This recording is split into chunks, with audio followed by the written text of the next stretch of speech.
Keep on watching! Hey friends! So I started off by spraying her hair with this spray bottle. And friends, all the products that I use in this video I will have in the description box below for ya. And now I'm creating a part and I'm using the arch of her eyebrow as my guide. And then I'm putting the biggest section in a ponytail until I'm ready to work with it. And I just wanted to show you quickly how the part looks. So now I'm going to start adding elastics to this side, but first I'm going to add some of the control paste to her edges.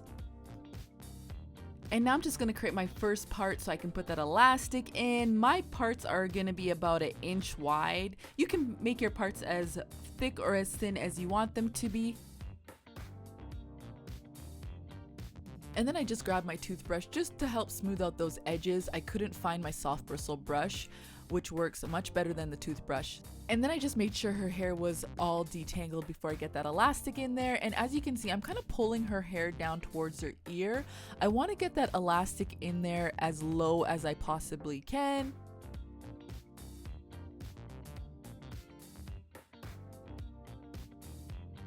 Now I'm going to create my next part, and I'm trying to get my part as close to the same size as the first part as possible. And now before I get the ponytail in there, I am just going to make sure her hair is all nice and moisturized and detangled. And then I use a little bit of the Blueberry Bliss Control Paste just to smooth it out a bit. And then again, I'm just going to pull that hair down towards her ear. And then I'm going to grab that first ponytail and I'm going to connect it with that second part that I just created. And when I'm adding this elastic, I'm adding it about 1/2 inch above her scalp, just because I find that when I am adding the other elastic, so like the third elastic, it just flows nicer and it's not so tight, like it's not pulling at her scalp.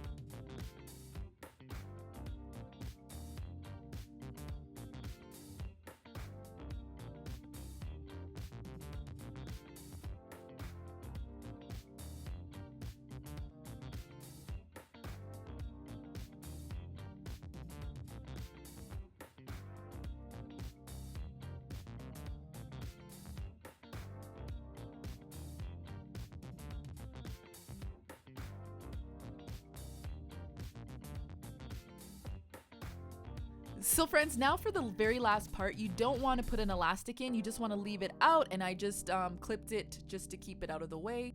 So now for the other side, I'm just spraying her hair with the spray bottle just to get it moisturized, but we're going to be doing the exact same thing on this side. So now when I'm creating my parts, I'm just going to use the other side as my guide to where I'm going to be creating those parts. So I'm just parting them the exact same place where the other side is.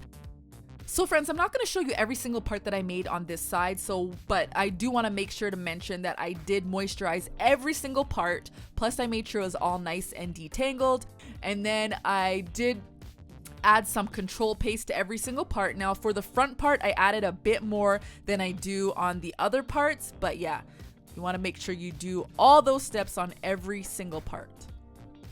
Okay, so here I just wanted to show you what happens when you don't pull the hair down towards her ear before getting that elastic in there. I personally don't like how it looks when I don't do that. And I didn't do this for the purpose of the video, it was my mistake, but I just wanted to show you guys because sometimes, you know, you wonder why does she say pull this closer to her ear and why can't I just do it my own way? I just wanted to show you the difference. Sometimes that's how I feel when I'm watching tutorials, and it's not until I make the mistake I'm like, oh yeah, that's why she said that. So here I did a better job at pulling the hair down towards her ear and then getting that elastic in there.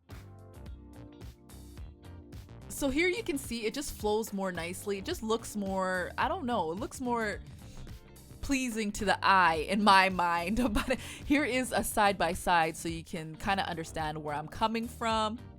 So you can see how much better number 2 looks when the hair is more closely pulled to her ear.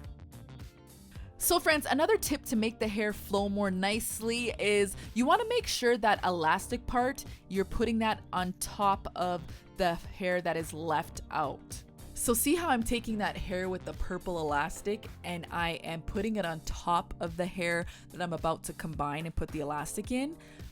That's what you want to do.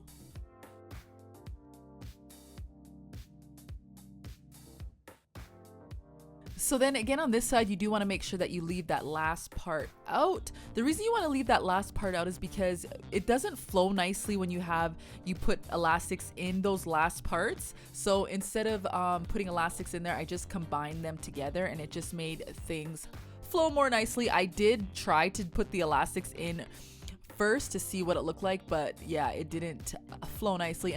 So before I got that elastic in there again, I just moisturized their hair. And then again, want to make sure it's all nice and detangled.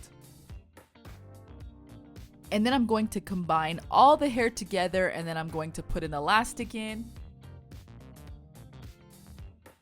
And if you wanted, you could put elastics all the way to the end like this and make a cute bubble ponytail. But as you can see, it's kind of sticking up. So what you want to do is make sure again that you're pulling that hair down towards, like this time, the nape of her neck, and then put an elastic in there just because it will stick up when she's like turning her head. But anyways, I didn't do that. I just kept the bottom part out. I thought it looked cuter that way, but maybe next time I'll do it with the bubble style. And then I just used a little bit more of the control paste just to clean up those edges. So friends, another cute, simple hairstyle you can do in your little one's hair. If you like this hairstyle, give it a thumbs up. And if you are not subscribed to our channel, don't forget to subscribe for more hair tutorials. Bye, friends.